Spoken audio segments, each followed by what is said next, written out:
Apalagi kalau saham-saham second-linernya yang masih mencakup area infrastruktur gitu ya, atau saham-saham di sektor infrastruktur atau properti saat ini menurut kita masih belum masih belum back to bullish lagi gitu. Hmm. Oke. Nah, untuk teman-teman yang lain, siapa tahu pengen konsultasi gitu ya tentang emiten second liner atau third liner, mungkin udah terlanjur beli dan mau langsung diskusi bareng Bro Andi, jangan lupa join ke grupnya Kita Sepaham ya. Bisa melalui eform.sukorsekuritas.com slash nanti sales referralnya pilih yang Alfian 2 gitu. Karena nanti akan mendapatkan promo-promo khusus menarik Ya, untuk para cuan troopers. Jangan lupa ya, ifom.sukorsekuritas.com, sales referralnya pilihnya Alfian 2.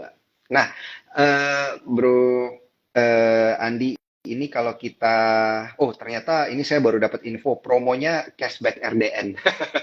Jadi jangan lupa ya, untuk detailnya ini nanti dicarinya di Instagramnya Bro Andi nih, karena semuanya udah lengkap ya. Nah, Bro Andi, kalau kita lihat nih, kan second liner, third liner tadi udah kita bahas sedikit. Ini ada yang bertanya terkait dengan yang syariah-syariah gitu. Ini gimana nih di akhir tahun? Most probably itu apakah akan terkena window dressing juga? Kayak misalnya kita lihat ada bank syariah kan kayak BTPS gitu atau emiten-emiten syariah. Apakah ini akan apa ya istilahnya ya membantu pergerakan oke. IHSG juga nih? So far mungkin seperti yang kita tahu ya, untuk saham-saham yang saat ini lebih punya andil gitu dalam pergerakan IHSG, itu mungkin lebih ke blue chipnya gitu ya. Untuk saham-saham syariah, mungkin kita harus cek dulu, kita harus coba untuk lihat dulu nih, apakah dia punya positioning di IHSG itu secara korelasinya tinggi atau enggak nih terhadap pergerakan dari IHSG itu juga sendiri. Oke. Coba kita lihat dulu kali ya secara trennya saham-saham syariah. Ada mungkin teman-teman yang tahu Mm-mm. apa aja saham syariah, mungkin boleh di komen nih. Mm-mm. BTPS nih salah satunya nih yang paling sering disebut Oke, BTPS. kita coba untuk review dulu BTPS ya di sini. Oke. Nah, kalau kita perhatikan di sini, ini kelihatan nggak ya? Sebentar, aku terangin dulu. Nah, gitu ya. Mm-mm. Nah, kalau kita lihat memang secara trennya lagi, mungkin kalau misalnya kita lihat BTPS juga secara ininya ya, secara korelasinya di HSG pun nggak setinggi atau sekorelated daripada BCA atau Big Bang yang lain gitu ya, atau kayak Telkom, ASI gitu. Tapi untuk saat ini yang pergerakannya apabila pergerakannya ini masih sideways, saya kira nggak akan berpengaruh besar gitu terhadap pergerakan daripada IHSG, kecuali kalau dia udah mulai, misalkan di sini kita lihat pergerakannya udah mulai uptrend lagi gitu ya, dan dia punya volatilitas yang tinggi gitu ya untuk bergerak. Menurut saya mungkin ada sedikit pergerakan untuk mendorong IHSG. Tapi so far kalau saya lihat secara karakteristiknya mungkin enggak ya, Bro Daniel ya, Ya, ya. gitu. Hmm. Mm-mm. Baik. Nah, ini selain BTPS, kita sekarang mau langsung lompat nih ke emiten yang ditunggu-tunggu para cuan troopers tadi. Pada pengen tahu view-nya ke GoTo gimana, Bro Andi?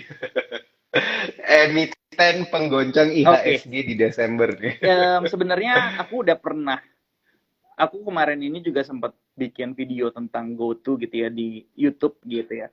Jadi aku coba untuk Heeh. analisis dulu sebenarnya sebelum lock up period ini selesai, itu tuh kita udah bisa lihat secara secara tren gitu ya, atau secara price action technical, dia Mm-mm. udah breakout daripada resistance gitu. Jadi dari 28 November di sini dia tuh sorry, bukan breakout resistance, breakdown daripada support gitu ya. Dia udah breakdown daripada support penting di sini.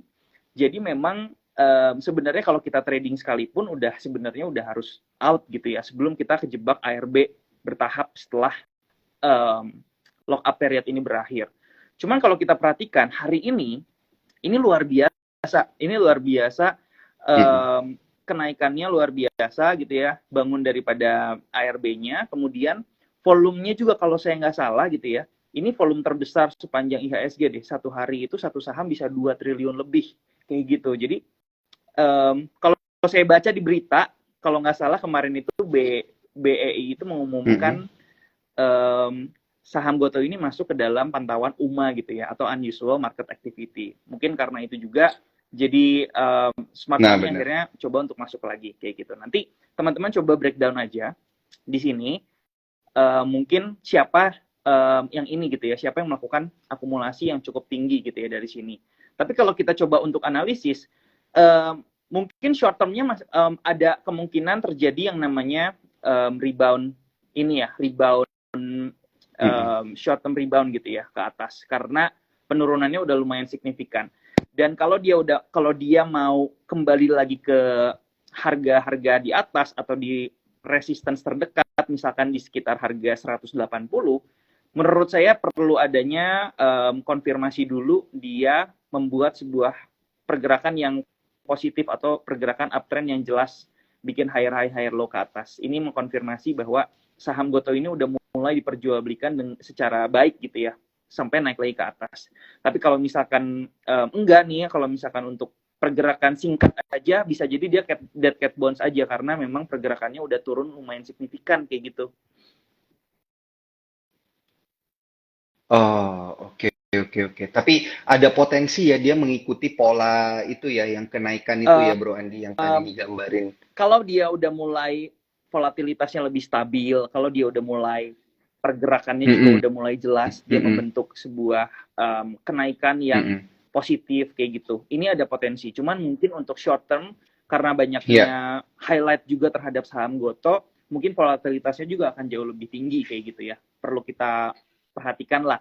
Cuma kalau untuk teman-teman yang mungkin tertarik untuk beli saham Gotoh, ya yang penting tahu aja resikonya di berapa kalau misalkan trading plan-nya udah nggak works kayak gitu. Karena memang kalau kita lihat, karena secara psikologi daripada marketnya gitu ya, ada inflow besar yang masuk atau ada yang akumulasi gitu ya di harga ARB hari ini di 81, 82, sehingga dia mungkin menyerap semua over, kemudian dia kembali naik ke atas.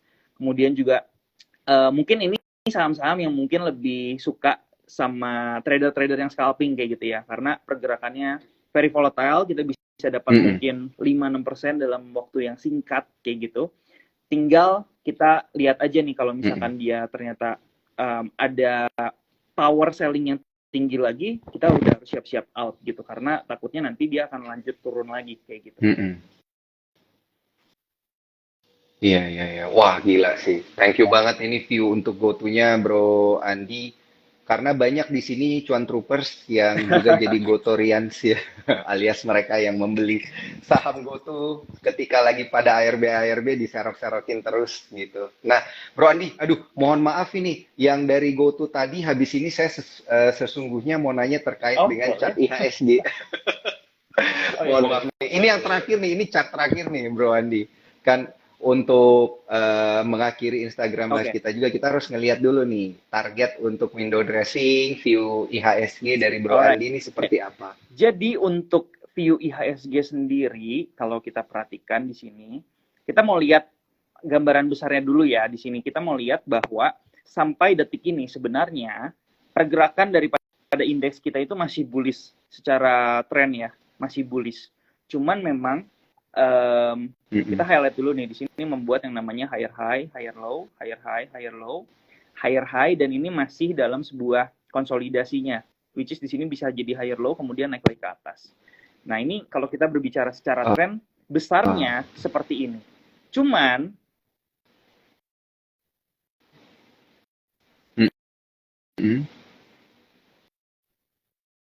Oke. Sorry, Bro Andi, kayaknya suaranya hilang ini. Kemit kayaknya tadi. Baterainya udah mau sekarat. Tapi ini semoga cepat ya. Iya. Oke. Pas nih. Jadi ini adalah pergerakan daripada IHSG kalau misalkan kita melihat tren saat ini. Tapi ini bisa jadi invalidate kalau misalkan support yang kuat yang ada di sini di sekitar harga 6.600, 6.500 itu pada akhirnya berhasil di breakdown daripada ininya ya, supportnya. Karena ini jujur aja di sini ada area demand yang signifikan juga kalau kita lihat dari sini. Kemudian di sini kita kita lihat ada pantulan beberapa kali daripada IHSG-nya gitu ya, atau indeksnya. Tapi di satu sisi juga area support ini sebenarnya jadi area yang ideal untuk kita melakukan yang namanya buy on weakness kayak gitu. Nah, ini menurut saya masih dalam sebuah pergerakan indeks yang baik. Kenapa? Karena kalau kita compare dengan US punya indeks gitu ya, dia udah completely bearish. Kalau kita lihat nih, kita coba untuk compare kali ya. Kita compare di sini sama DJI gitu ya, atau Dow Jones. Kita lihat di sini, kita compare. Nah, kita compare sebentar ya di sini. Nah, pergerakan daripada Dow Jones itu dia udah dia itu bearish gitu ya. Selama 1 tahun ke belakang 2022 dia itu bearish. Nah, ini adalah scale chart daripada Dow Jones. Nah, dibandingkan IHSG kita yang sebenarnya bergeraknya itu cuma sideways ke samping aja nih. Sideways ke samping aja, which is ini very good gitu untuk IHSG kita.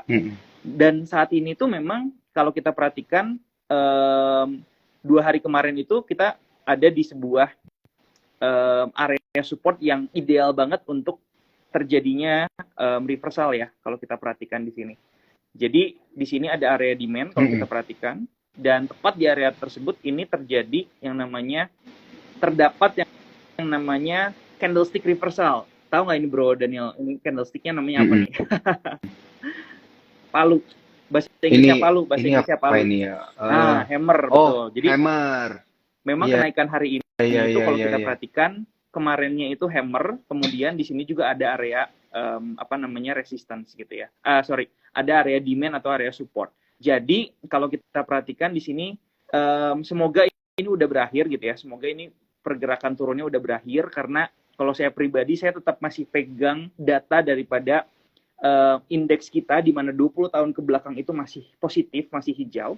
Jadi kalau misalkan kita lihat closing daripada bulan November itu masih ada di area yang minus gitu ya, kurang lebih di sini minus 3,86%. Ini semoga di akhir bulan atau di week 4 bulan Desember 2022 ini bisa recover lagi naik ke atas kayak gitu sih sebenarnya. Jadi kalau misalkan dia akan melanjutkan dia akan melanjutkan tren daripada bulan Desember itu positif, dia berarti harus naik ke close-nya, ke open price-nya lagi gitu ya. Kemudian harusnya tutup di atas kayak gini kurang lebih. Tapi balik lagi, ini juga tetap bukan berarti 100% gitu ya. Cuman kita punya data seperti itu, kita bisa expect pergerakannya ini sampai nanti akhir bulan Desember itu akan positif seperti itu. Amin. Saya suka banget nih kalau view-nya kayak gini nih. Jadi untuk para cuan troopers sudah bisa mengatur strategi untuk trading ataupun investing ya di akhir tahun ini dikala ada momentum Santa Claus Rally dan juga window dressing.